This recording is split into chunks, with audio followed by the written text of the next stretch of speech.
Je vais vous parler aujourd'hui de voir de loin. Nous avons tous des promesses dans notre cœur, des rêves auxquels nous croyons, mais parfois ils semblent si lointains et si peu probables. On ne voit pas comment on pourrait guérir, ni comment on rencontrera la bonne personne. Il ne semble pas que notre enfant reviendra un jour sur le bon chemin. C'est si éloigné qu'il est facile de se décourager et de penser que ça n'arrivera jamais. Hébreux 11 parle des héros de la foi, de toutes les choses extraordinaires qu'ils ont accomplies et de la façon dont Dieu est intervenu pour faire ce que lui seul pouvait faire. Ouvrir la mer Rouge pour Moïse, faire tomber les murs de Jéricho pour Josué, fermer la gueule des lions pour Daniel. Ils étaient tous dans des situations qui semblaient impossibles, sans issue. Verset 13 nous donne un secret sur la manière dont ils ont vu les promesses s'accomplir. Il est écrit, ils n'avaient pas encore reçu ce que Dieu avait promis, mais ils l'ont vu de loin et accueilli les promesses de Dieu, quand toutes les circonstances disaient, ça n'arrivera jamais. Il est trop tard. L'opposition est trop grande. Ils continuaient simplement de le voir au loin. Leur attitude était, peut-être que c'est encore loin, mais je crois toujours ce que Dieu a promis. Je crois toujours que ce qu'il a commencé, il va l'achever. Je crois toujours qu'il peut ouvrir un chemin là où je n'en vois pas. Ils l'ont accueilli par la foi. Quand la promesse est loin, le doute essaiera d'envahir votre esprit. Tu ne peux pas avoir d'enfant, tu as vu le rapport. Tu auras toujours cette addiction. Tout le monde dans ta famille en souffre. Tu ne peux pas lancer ton entreprise. Tu arrives à peine à payer tes propres factures. Si vous acceptez le doute, cela repoussera la promesse. Vous devez l'accueillir par la foi. Seigneur, je te remercie parce que ma guérison est en route.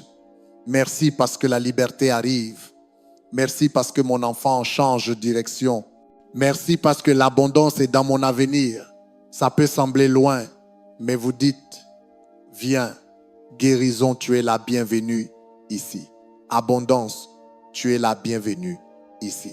Liberté, tu es la bienvenue chez moi.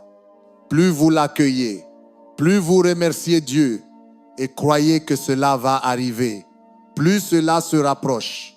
La traduction message du verset 13 dit, chacun de ces héros de la foi n'avait pas encore ce qui avait été promis. Comment ont-ils fait? Ils l'ont vu de très loin, ont agité la main en guise de salut et ont accepté que cela allait arriver. Quand c'était encore loin, ils lui ont fait signe. Ils l'accueillaient, l'attendaient, lui donnaient la permission de venir. Une fois, j'étais à l'aéroport à attendre des amis qui arrivaient de l'étranger. Nous ne les avions pas vus depuis longtemps, nous étions si heureux. Nous étions dans le hall, dans une zone restreinte. Ils devaient passer la douane. Il y avait une vitre et on pouvait voir les gens arriver par le couloir d'embarquement à environ 50 mètres et nous espérions les apercevoir. Des centaines de personnes passaient et nous regardions encore et encore en scrutant. Puis à un moment, nous les avons vus. Évidemment, nous nous sommes tous mis à agiter la main, essayant d'attirer leur attention. Ils nous ont enfin vus, ont commencé à nous faire signe en retour, à envoyer des baisers. Nous voulions nous assurer qu'ils se sentent les bienvenus, qu'ils sachent combien nous étions heureux de les revoir. La plupart des promesses que Dieu met dans notre cœur commencent à distance. Le rêve, la guérison, les percées, tout commence au loin. Ça semble improbable. Nous n'avons pas les ressources. Nous ne connaissons pas les bonnes personnes. L'opposition a plus d'influence, plus de moyens. C'était pareil pour les héros de la foi. Chaque pensée leur disait, le géant est trop grand, David. Le feu est trop chaud. Shadrach, Meshach, Abednego, tu es malade depuis 12 ans, femme à la perte de sang. Ils avaient toutes les raisons d'être découragés, de croire que cela n'arriverait jamais. Mais ils comprenaient ce principe. Ils le voyaient de loin et l'accueillaient par la foi. Votre guérison peut sembler lointaine. Votre liberté, votre abondance, rencontrer la bonne personne peut sembler très éloignée. Qu'est-ce que je dis? Ne soyez pas découragés par la distance. Levez-vous chaque matin et faites signe à votre guérison. Faites signe au salut de votre famille. Faites signe à votre liberté. Faites signe à cette maison conjugale dont vous rêvez. Faites signe à votre abondance. Vous devez lui donner la permission de devenir réalité. Faites-lui savoir qu'elle est la bienvenue quand vous croyez, espérez, remerciez Dieu. Elle se rapproche, vous l'attirez. Mais trop souvent, nous laissons la distance nous faire abandonner. Il n'y a aucun moyen que je guérisse Gabriel Lumière. Tu devrais voir le rapport. Ma famille ne peut pas être restaurée. Il y a tellement de conflits. Je ne peux pas réaliser mes rêves. Je n'ai pas les ressources. La distance est un test. La manière dont vous réagissez lorsque les choses sont loin déterminera si vous les verrez devenir réalité. Ça peut être très éloigné. Mais cela ne veut pas dire que ça n'arrivera pas. Les promesses commencent à distance. Les guérisons commencent à distance. Les rêves commencent à distance. L'ennemi aimerait vous faire abandonner ce que Dieu a mis dans votre esprit à cause de la distance. Il vous soufflera. C'est trop loin. Ce n'est pas possible. Cela se serait déjà produit. Ne croyez pas ces mensonges. Dieu ne l'aurait pas mis dans votre cœur s'il n'avait pas l'intention de l'accomplir. Vous devez continuer à le voir au loin, l'appeler par la foi, remercier Dieu parce que c'est en train d'arriver. Espérez que les choses changent en votre faveur. Tout comme j'ai agité la main à mes amis à l'aéroport qui étaient loin, agitez la main à votre guérison, à votre nouvelle entreprise, à votre rêve. Faites-lui sentir qu'il est le bienvenu. Donnez-lui la permission de devenir réalité. C'est là que Dieu interviendra pour transformer ce qui semble éloigné, improbable, que personne n'avait vu venir et en faire une réalité. C'est ce qu'Abraham a dû faire. Il n'avait pas d'enfant, aucun moyen de transmettre son héritage. Il était très découragé. Il disait, Dieu, tu m'as béni de grande manière, mais je n'ai pas d'enfant. Je vais devoir laisser mon héritage à mon serviteur. Dieu dit, non, Abraham, je vais te donner un fils. Tu deviendras le père d'une multitude de nations. Le problème, c'est que Abraham et sa femme Sarah étaient beaucoup trop âgés. Sarah avait 70 ans. Elle avait déjà passé l'âge. En plus de cela, elle était stérile. Elle n'avait jamais pu avoir d'enfant. Si vous parlez d'une promesse éloignée, celle-ci était dans un autre univers. Jamais personne n'avait eu d'enfant à cet âge-là. Quand Sarah l'a entendu pour la première fois, elle a ri. Elle a dit, comment une vieille femme comme moi et un homme usé comme Abraham pourrait-il avoir un enfant? Elle disait simplement la vérité. Abraham était dans sa tente la nuit. Dieu lui a dit de sortir, de regarder les étoiles. Aussi nombreuses qu'il pouvait en voir, c'est autant d'enfants qu'il aurait. Dieu voulait qu'il ait cette image. Mais pensez-y, les étoiles sont très loin, à des millions de kilomètres, très éloignées. Dieu aurait pu faire aller Abraham au marché, sur la place de la ville, pour qu'il voie des foules de gens tout près, à portée de main. Mais volontairement, il lui a donné une image d'une promesse très lointaine. Quand Dieu met des choses dans votre cœur qui semblent très éloignées, c'est là que vous devez montrer à Dieu de quoi vous êtes fait. Soit vous la rejetez, ça n'arrivera jamais. Soit vous lui faites signe. Dieu, je te remercie parce que c'est en route. Je crois ce que tu as promis. soit vous la repoussez avec le doute et le découragement, soit vous l'accueillez avec foi et attente. Sarah a ri dans l'incrédulité. Elle a seulement vu les choses dans le naturel. Mais Abraham savait que Dieu est surnaturel. Romains chapitre 4, versets 18 à 20 dit, « Même si cette promesse semblait complètement impossible, Abraham était pleinement convaincu que Dieu était capable de faire ce qu'il avait promis. » Et le texte continue. « Il ne douta point par incrédulité, mais il fut fortifié dans la foi, donnant gloire à Dieu. » Je peux imaginer Abraham la nuit, regardant les étoiles et leur faisant signe. « Père, je sais que tu es fidèle à ce que tu as promis.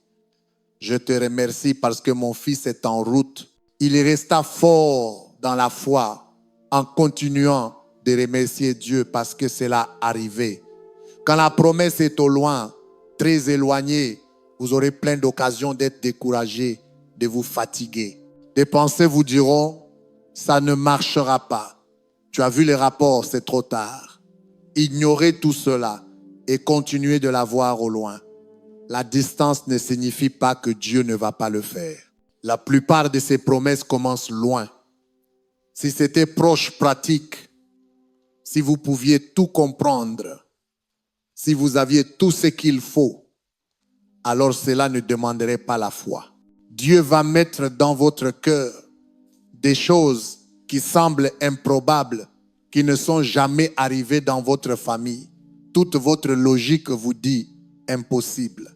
C'est alors que vous devez faire comme Abraham, contre toute espérance, croire avec espérance, continuer à lui faire signe, continuer à remercier Dieu parce qu'il agit, continuer à croire que c'est en train d'arriver.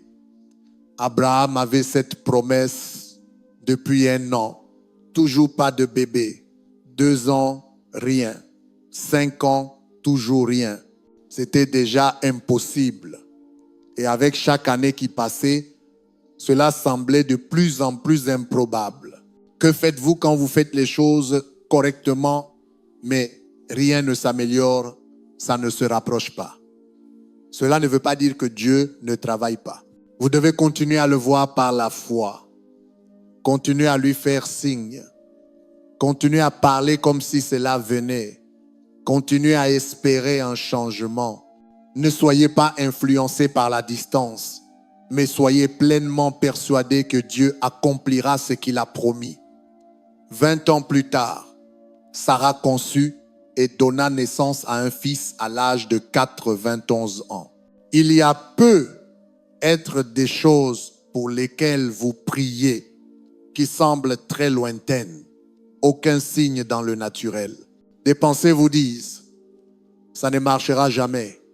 Mais comme Abraham, vous continuez à les voir de loin, à faire confiance que Dieu agit, à accueillir cette promesse. Dieu fera pour vous ce qu'il a fait pour lui. Cela fait peu être des années, mais préparez-vous.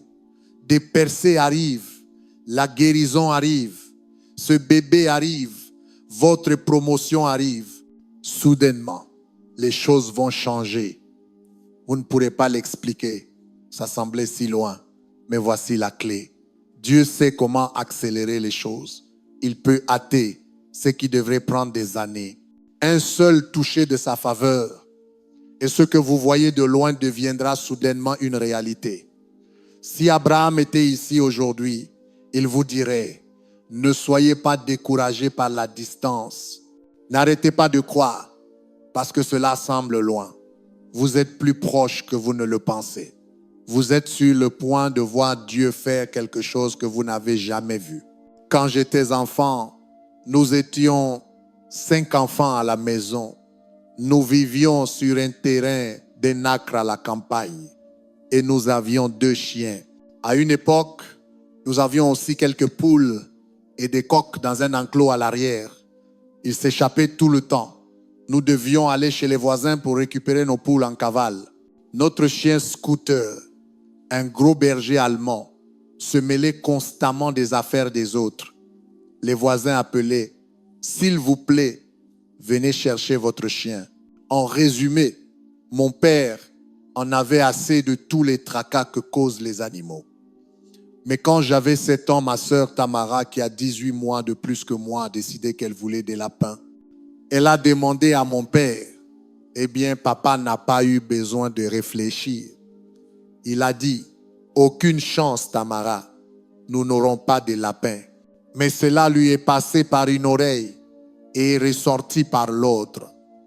Ça ne l'a pas du tout arrêté. Elle était têtue, enfin, disons déterminée, quelques heures plus tard. Papa, s'il te plaît, est-ce qu'on peut avoir des lapins? Je m'en occuperai, tu n'auras rien à faire. Elle a continué à demander encore et encore, semaine après semaine, mois après mois. Elle a fini par user mon père. Il a dit, Tamara, même si on voulait acheter des lapins, on ne saurait même pas où en trouver.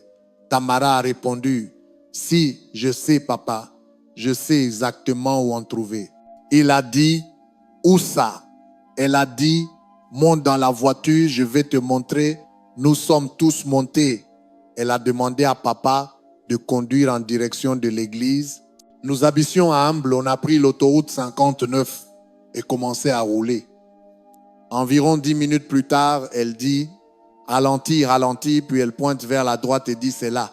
À environ 400 mètres de l'autoroute, après la voie d'accès, après le centre commercial, au bout d'une rue résidentielle, l'une des maisons avait une petite pancarte sur la clôture devant, d'environ 60 cm de large, avec des lettres écrites à la main disant « Lapin à vendre ». Pour voir cette pancarte depuis l'autoroute, il fallait une vision surnaturelle. Comment elle a vu ça en roulant à 100 km H sur l'autoroute relève du miracle. Mais la foi voit ce que les autres ne peuvent pas voir. Nous avions roulé sur cette autoroute des centaines, voire des milliers de fois pour aller à l'église. Mais aucun d'entre nous n'avait jamais vu quoi que ce soit à propos de lapin. Mais Tamara savait comment voir de loin. Mon père a dit, d'accord Tamara, mais même si on prenait des lapins, on n'a nulle part où les mettre. Elle a dit, aussi papa, j'ai déjà demandé à Paul de construire une cage parfaite pour eux. La foi ne se contente pas de voir de loin, elle fait aussi des plans pour ce que Dieu a promis. Ne vous contentez pas de le voir, allez plus loin. Commencez à construire votre cage. Commencez à faire des plans pour guérir, des plans pour sortir de vos dettes, des plans pour rencontrer la bonne personne. Pas si jamais ça arrive, mais quand je lancerai ma nouvelle entreprise, quand je rencontrerai mon conjoint, quand je pourrai à nouveau courir, quand mon enfant reviendra à la maison. C'est ce qui permet au Dieu très haut de commencer à agir, voir ce que les autres ne peuvent pas voir, le déclarer, croire que cela va arriver, faire des plans pour ce que Dieu a mis dans votre cœur. Nous avons gardé ces lapins pendant environ 3 jours avant qu'ils ne s'échappent de la superbe cage de Paul. C'est un chirurgien, pas un menuisier. Nous étions constamment en train de chercher ces lapins de loin. 1er Roi chapitre 18, le peuple de Samarie vivait une sécheresse depuis 3 ans et demi et il survivait à peine. Dieu a donné à Élie la promesse qu'il allait y avoir une abondance de pluie. Il en était tellement convaincu qu'il l'a annoncé au roi Achab, l'homme qui régnait sur la région, en lui disant que la sécheresse allait prendre fin.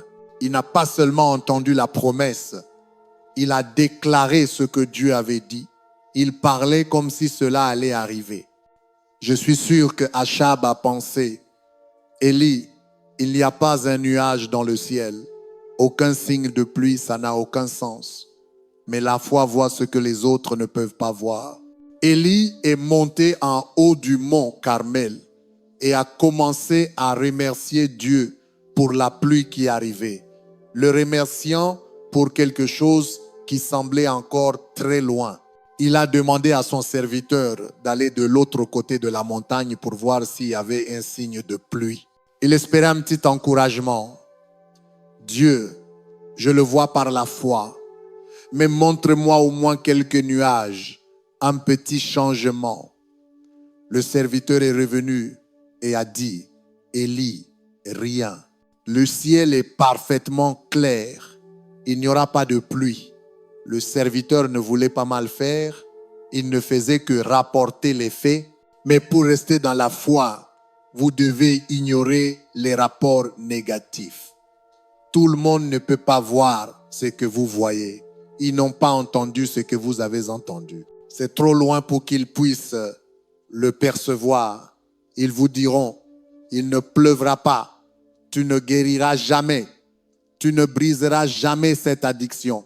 Laissez cela entrer par une oreille et sortir par l'autre. Ce ne sont pas eux qui déterminent votre destinée, c'est Dieu. Élie a demandé au serviteur d'aller regarder à nouveau. Il est revenu avec la même réponse. Rien, pas de vent, pas de nuages, rien de changé. Cela s'est produit 6 fois, le même rapport négatif. Et parfois, quand vous cherchez ce que Dieu a promis, c'est tellement loin que vous ne voyez rien avec vos yeux naturels.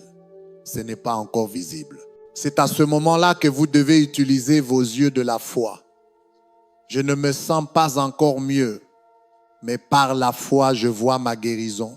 Aucune porte ne s'est encore ouverte, mais par la foi, je vois mon rêve s'accomplir.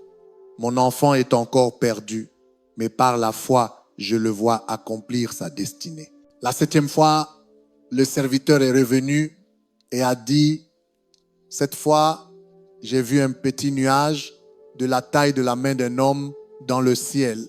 C'est significatif que Dieu n'ait pas envoyé directement une grande masse de nuages ou assombri tout le ciel pour rendre la pluie évidente. Non, cela s'est produit par étapes. Rien pendant 6 fois, puis un petit nuage. Élie aurait pu être découragé. Dieu, j'ai du mal à entendre. Peut être que ce n'est pas le bon moment. Mais quand il a vu ce petit nuage, il est descendu de la montagne, a dit au roi Achab de monter dans son char et de se dépêcher de rentrer en ville, sinon il serait arrêté par la pluie. Il ne s'est pas contenté de le voir. Il a agi comme si cela allait arriver.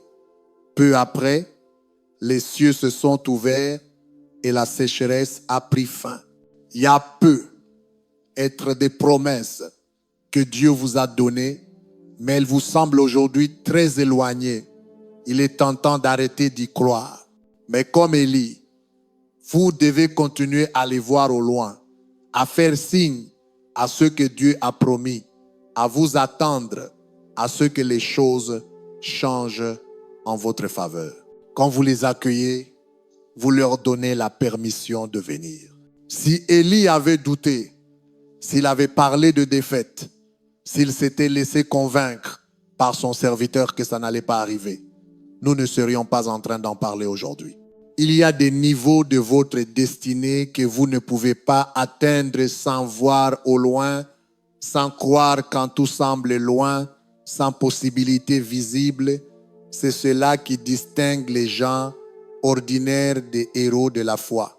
Là où Dieu veut vous emmener est bien plus grand que ce que vous avez imaginé. Plus d'influence, plus de ressources, plus d'onction. Mais pour que cela se produise, il y aura des choses qui paraîtront au-dessus de vos capacités, hors de votre contrôle, impossible. Tu ne peux pas avoir d'enfant, Abraham, tu es trop vieux. Il ne va pas pleuvoir, Élie. C'est la sécheresse. Tu ne pourras pas prendre le trône, David. Le roi Saül te pourchasse. Quand cela semble éloigné, ce n'est pas grave. Continuez de le voir par la foi. Croyez quand toutes les circonstances disent, il n'y a aucun moyen. Comme pour Élie, ce petit nuage lointain va soudainement se transformer en averse, une pluie d'abondance. Et vous verrez ce que Dieu a promis. Mon neveu Matt est le fils de mon frère Paul. Et quand il avait 12 ans, Matt a commencé à lutter contre la dépression. Il avait perdu tout intérêt pour l'école. Il ne voulait plus interagir socialement, ni même avec sa propre famille. La dépression est devenue si grave qu'il a dû arrêter l'école. Bien sûr, cela brisait le cœur de Paul. Il priait, il croyait, il proclamait les Écritures, mais rien ne changeait. Les années passaient sans aucun signe d'amélioration. Paul aurait pu abandonner, dire, peut être que ce n'est pas censé arriver, mais il a fait ce que je vous encourage à faire. Il a continué à voir de loin, même si cela semblait très loin pour Matt et sa destinée. Cette promesse, moi et ma maison, nous servirons l'Éternel, ne semblait pas possible à ce moment-là. Paul entendait abondance dans la foi, mais il n'y avait pas un nuage dans le ciel. Comme Élie, Paul continuait à regarder. Dieu, je ne vois aucun signe, mais je sais que tu agis, je sais que tu travailles en coulisses. Il n'avait pas besoin de le voir devant lui pour y croire. Il croyait à distance quand il n'y avait pas de nuages, pas de signes, rien qui s'améliorait. Quand Jésus est ressuscité d'entre les morts, il est apparu à ses disciples, mais Thomas n'était pas là ce jour-là. Thomas a dit, je ne croirai pas tant que je ne verrai pas Jésus de mes propres yeux, tant que je ne toucherai pas les marques des clous dans ses mains et que je ne verrai pas la plaie dans son côté. Jésus lui est apparu plus tard et lui a dit, Jean chapitre 20, verset 29, Thomas, tu as cru parce que tu as vu. Heureux ceux qui croient sans avoir vu. Ne soyez pas comme Thomas. Je croirai quand ce sera juste devant moi. Gabriel Lumière. Quand je le verrai clairement, alors je croirai. Non, soyez comme Élie. Soyez comme Paul. Voyez de loin. Croyez quand c'est encore invisible, quand il n'y a aucun signe, quand cela semble peu probable. C'est ce qu'il faut pour devenir un héros de la foi. C'est dans ces moments que vous verrez Dieu intervenir et faire bien au-delà de ce que vous pouviez imaginer. Matt a passé des années à lutter contre cette dépression. Mais quand vous avez des gens qui prient pour vous, qui déclarent la liberté, qui proclament la victoire, les forces des ténèbres ne peuvent pas tenir. Il viendra un moment où Dieu dira, assez c'est assez. Ton temps de famine est terminé. Et c'est ce qui est arrivé à Matt. C'était comme si les chaînes de la dépression s'étaient soudainement brisées. Il a retrouvé sa passion, il a retrouvé sa joie, il a repris ses études, a terminé le lycée, puis l'université et a obtenu son diplôme. Ensuite, il est allé à la faculté de droit où il a décroché son diplôme de droit. Et aujourd'hui, Matt, assis ici au premier rang, maintenant vous connaissez Matt, il est avocat avec nous, il travaille ici à l'église. Il dirige nos actions humanitaires, aidant des gens partout dans le monde. Ce que Paul voyait autrefois de loin, son fils béni, puissant dans le pays, accomplissant son appel, est maintenant devenu réalité. Il le voit de près. Est-ce qu'il y a quelque chose que Dieu vous a promis et qui semble aujourd'hui loin? Ce rêve d'écrire un livre, de retrouver la santé, d'être libéré d'une addiction.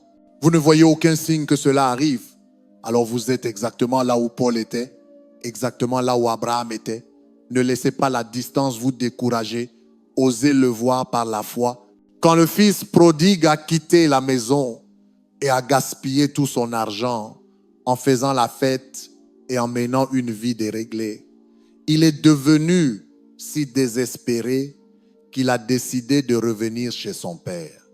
L'Écriture dit, Luc chapitre 15, verset 20. Comme il était encore loin, son père le vit et courut à sa rencontre. Ce père représente Dieu. Que fait Dieu quand les choses sont encore très loin? Quand ce père n'avait pas eu de nouvelles de son fils depuis des mois, je l'imagine disant à ses serviteurs, « Sortez la plus belle robe, assurez-vous qu'elle soit propre et repassée. Je vais en avoir besoin quand mon fils reviendra. Prenez l'anneau de famille et assurez-vous qu'il brille. Préparez le veau engraissé, je vais bientôt en avoir besoin. » Pendant que le fils était encore loin, le père travaillait en coulisses, faisant des préparatifs pour son retour en victoire. Vous avez peu être des promesses qui vous semblent très éloignées et vous avez parfois l'impression que Dieu vous a oublié, qu'il est parti en vacances. Non, puis-je vous dire, Dieu travaille en ce moment même. Il prépare votre victoire. Il organise les choses en votre faveur. Il aligne les bonnes personnes. Même si c'est encore loin, croyez que c'est en route. Levez-vous chaque matin et faites un signe à votre guérison. Faites un signe à votre liberté. Faites un signe à votre abondance. Vous devez l'accueillir, lui donner la permission de venir. Le doute essayera de vous en dissuader. Allons, il n'y a aucun nuage dans le ciel. Tu es trop vieux pour avoir cet enfant. Les experts disent que ça n'arrivera pas. Regardez au-delà de tout cela. Faites comme Tamara, voyez ce que les autres ne voient pas. Faites des plans pour ce que Dieu a mis dans votre cœur. Peu est que ça ne se réalisera pas pour eux, mais ça peut se réaliser pour vous. Vous n'êtes pas ordinaire. Vous êtes un héros de la foi. Il y a de la grandeur en vous. Et vous connaissez ce secret. Voir de loin. Je sais que beaucoup d'entre vous vivent déjà cela. Croire fidèlement, alors qu'il n'y a aucun signe visible, alors que tout semble encore très éloigné. Mais puis-je vous encourager? Vous êtes plus proche que vous ne le pensez. Je déclare et je crois qu'il va y avoir, comme pour Élie, une averse de faveur, une averse de guérison, une averse de liberté. Comme pour Sarah et Abraham, ces bébés, cette promesse est en route. Comme pour mon frère Paul, il y a un renversement de situation dans votre famille, au nom de Jésus. Et si vous le recevez, pouvez-vous dire Amen. Amen.